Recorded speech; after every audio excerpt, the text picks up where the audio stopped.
Hello, and welcome back to the broadcast. And thank you for always coming back. It makes me feel so amazing when you come back. I have a super special guest today, and her name is Millie. She is going to talk to us about her creation into this world. So we are sitting here in our lounge, and she's all prepared, and she is ready to tell her your story. Are you ready for her? Great, because she has came a long way from her communication issues that she had last time, and I feel like she is ready. So please, here is Millie. Hello, my name is Millie, and I want to tell you a story. I know I didn't do very well last time, but I promise I will do better this time. The Yates tells us that you guys are on a special mission to do better, to help people do better. Well, me and my fellow insiders work very hard to keep people happy and use other emotions rather than just sadness. But for today, I just have a basic story about, like DH said, how I was created and, well, not specifically me, but how my kind was created, and a little bit about, how I got here and what I do on a day-to-day basis. Alright, so, here we go. When we were created, it was thousands and thousands and thousands and thousands of years ago. Now, when we were first created, there was no people, and there was even no dinosaurs. It was before the whole population was started. I believe it started with, I can't remember their names exactly, Adam and Eve. Oh, that's right. Adam and Eve. And if I'm not wrong, they were born in the garden of a place called Eden. Yes, Eden. That sounds familiar. Yes, Eden. And they were promised a perfect life of having to do nothing but eat good things, and they would be perfect. Now, while that may sound good, it is not. It was, perfect. I wish we could live like that today, but unfortunately, things did not go as smooth as planned. So way back, these two humans, Adam and Eve, were living. And this bad soul came out of nowhere, and he snuck right up. Now, before I go on, I must tell you that the most amazing thing was that there was almost no rules, no bedtimes, no mom yelling at them saying no running in the house, and definitely no jumping on the bed. Doesn't that sound great? They only had one rule. No eating from this one tree. That is what Father told them. This tree that they were not allowed to eat from, it was called the tree of knowledge. This wonderful thing called God, their Father, said do not eat off of this tree. He didn't think that this would be hard chore for them to do, but unfortunately, he turned out to be wrong. Because one day that little slimy thingy-majigger-ma-singer-ma-thinger slithered up on his way up, and he said, hey, Eve, come on over here. Don't you want to take a bite off that tree?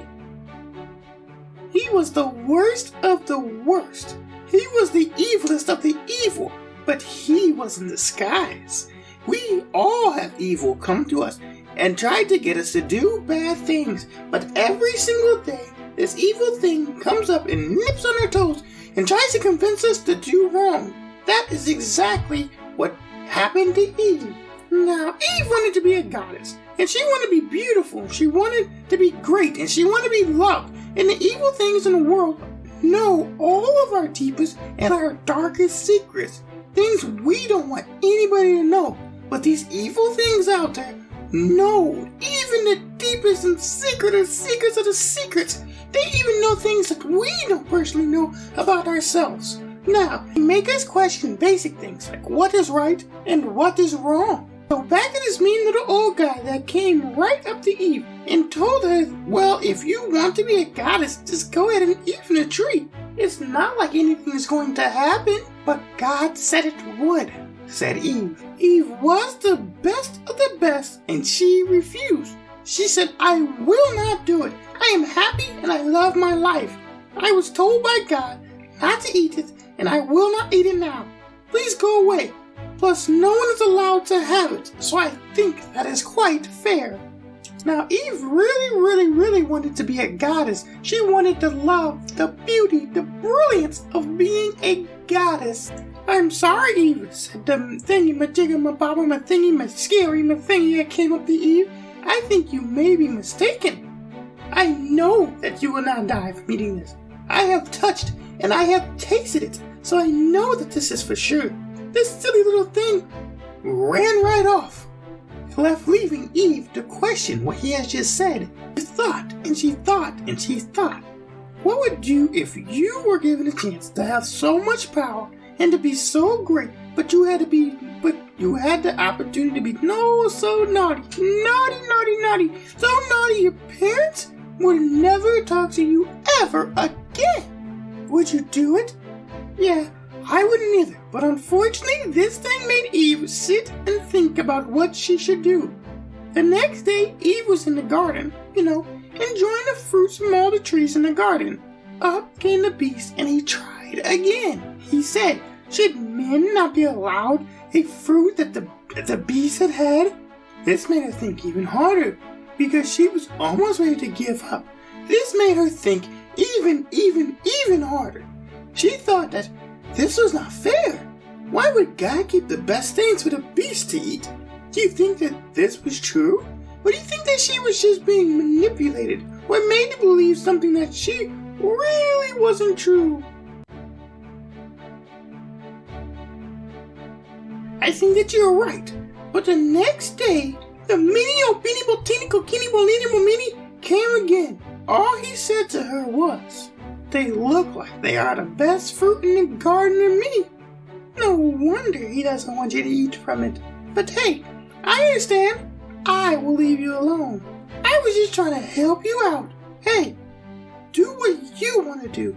And when you decide that you want to eat the best of the best, you let me know. And we can be great together. We can both be gods. She looked at the forbidden fruit. She wanted to listen so badly, but she also wanted to eat the fruit so badly as well. It looked so delicious, it looked tasty, and her mouth started to water. Her tongue dropped from her mouth and almost landed on the floor. Right before the serpent was out of sight, he said, I bet a salad with that on it would be delicious. No, divine. But Eve, you make your choice, and you let me know. She took one down, and she took a bite. She then made a salad for her and her husband to eat for dinner. He at first refused. He said, I will not eat the fruit of the forbidden. But she kept on going. She pushed, and she pushed. And this was the day that two of our best insiders were turned bad. They were inside, and they were kicked out. Not just the humans, but also the insiders. They were kicked out of the Garden of Eden forever. He had so many consequences for the two humans, but there was no walk in the park for us insiders either. We had to work all the way back to being good. The bad insiders sprouted up everywhere, and there was no such thing as just a perfectly good insider at this point. But we tried. Our organization worked very hard, but the bad was spreading so much faster. We good insiders, we fought, and we had a victory. We celebrated. We call these beginning days of when the good insiders went bad, the Genesis. And we set aside a whole day, every day, to mourn these days, and to strive to get even better than we are today, every single day. Ever since that day, we insiders have worked to make the world a better place. I promise you that bad travels so much faster than good. And that is why we are working on things that makes happy things go, just a little bit faster. We tried rockets and turbo boosters, but they all turned out, well, let me just say, not so good. We will continue to experiment with happiness to make it more effective. I mean, for goodness sake, we have like 1 trillion people, so try and make us all happy is just insane. We are always understaffed, so we are currently working on a training program to try and get some humans on board. Does that sound like fun to you? It is the first ever training program made for humans like yourself. And I feel like you would be perfect for it. And if you got any friends, I'm sure your friends would be just as perfect. So are you still down for it? Because we really need your help. We're working on some manuals and things and also experimenting with some new technology to make the world great while we are trying to recruit people. Insiders are in charge of so much inside of you that projects the way that we feel. So if you would just for a little while, I mean forever, that'd be great too, just take it easy and give your insider a break. How do you do this? Well, you know, you might have something you might have asked. Well, it's not that hard to do, actually. All you gotta do really is just stop doing naughty things. They have to try to step in and try to make you not do it.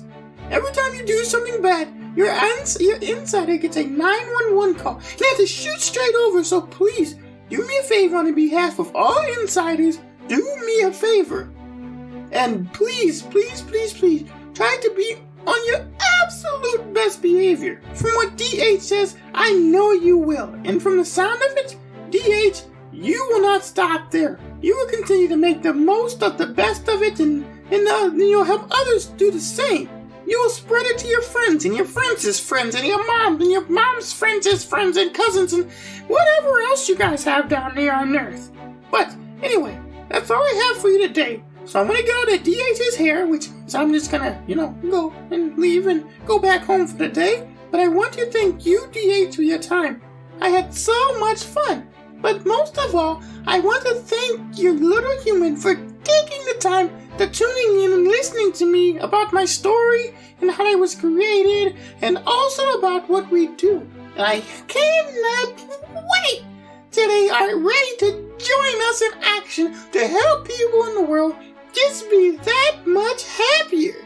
And your little human said they are interested in helping out the barrel. I cannot wait to put them through training. They're gonna love it and I know it. Thank you, little human, so much. And thank you, DH. Please, both of you have an awesome night. Millie, that was an awesome story, and I really appreciate your help today. She is just the best, that isn't she? Isn't she just the best, my little human? Well, not better than you, of course, but Millie, she is a very, very close second. Hey, Millie, go ahead and sit down. You don't have to leave yet. Go ahead and sit down and have a cup of positivity and maybe some so good. I apologize, but I really have to run for the day. I got a few things that I wanted to discuss with Millie. And, that when she's going to come back and other stories and things that she's going to help me teach you guys. Because she is just so knowledgeable. And I want to tap into that awesome brain of hers and figure out what else we can teach. But anyways, thank goodness for everything. And thank you for everything. Thank you for helping me on my journey. And really thank you for helping me stay motivated. I can't believe that I've been on this mission for so long with you. It seems like there has been no time at all. Because you just make time just fly. It's so fun hanging out with you. And I hope that you always stay motivated like you motivate me. But please remember to always empower, to uplift, and to enlighten. I will talk to you again tomorrow. Please, you have a wonderful night.